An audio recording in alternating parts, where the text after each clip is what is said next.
Okay.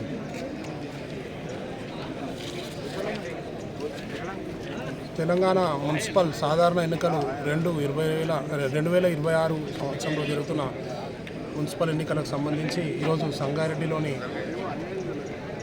22వ ward నుంచి నా పేరు మున్నూరు విష్ణువర్ధన్, నేను మరియు 3వ వార్డు నుంచి నందనాయకుల నరసింహరాజు ఇద్దరం కలిసి కూడా ఈరోజు వచ్చి మన మున్సిపాలిటీలో నామినేషన్ వేయడం జరిగింది.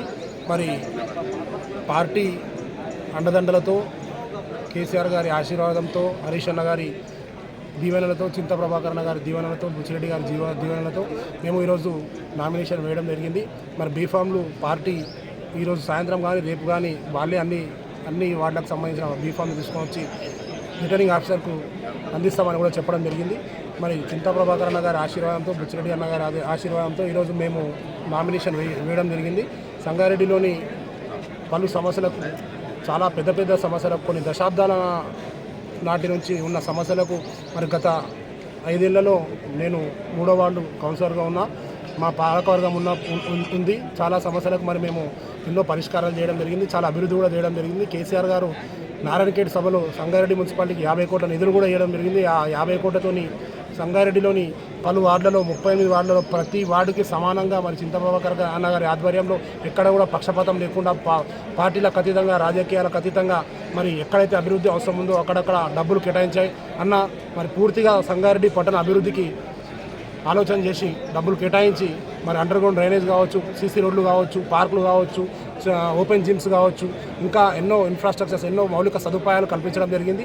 కాబట్టి ఇప్పుడు కూడా మీరు 22వ వార్డులో నన్ను, నా ప్రజలు ఏదైతే వార్డు ప్రజలలో పూర్తి మద్దతు ఇచ్చి నన్ను ఆశీర్వదించి గెలిపిస్తే మరి లాస్ట్ 5 ఏళ్లలో ఎట్లయితే నేను 3వ వార్డు అభివృద్ధికి పాటుపడ్డానో, శానిటేషన్స్ కావచ్చు, మిగతా ఇన్ఫ్రాస్ట్రక్చర్ విషయంలో కావచ్చు, అన్ని రకాలుగా ఎట్లయితే నేను అభివృద్ధి దిశగా వార్డును ముందుకు తీసుకెళ్ళానో అట్లనే ఈసారి 22వ వార్డులో కూడా నేను అభివృద్ధి చేసి చూపిస్తానని, నిరూపించుకుంటానని, నేనేంటో నిరూపించుకుంటానని కూడా ప్రజలకు తెలియజేస్తున్నా. దయచేసి మీరందరూ ఆలోచించి, విజ్ఞులైన ప్రజలు ఒక సేవకునిగా నేను పనిచేసే సేవకునిగా నాకు అవకాశం ఇచ్చి గెలిపించి సేవ చేయించుకోవాల్సిందిగా కోరుతున్నాను. Thank you.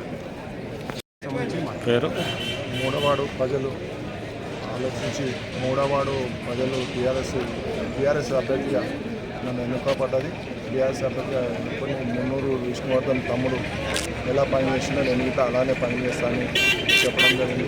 కాబట్టి ప్రజలు ముఖ్యంగా నేను ఉంటే బాగుంటుందని ఆలోచనతో తమ్ముడు నేను ఇద్దరం కలిసి విష్ణు ఇంతకుముందు ఎంత చేసిన పనులు నేను ఇంకా అలాగే చేస్తానని చెప్పడం జరిగింది. కాబట్టి ప్రజలు పరిశీలించిన ఆశలు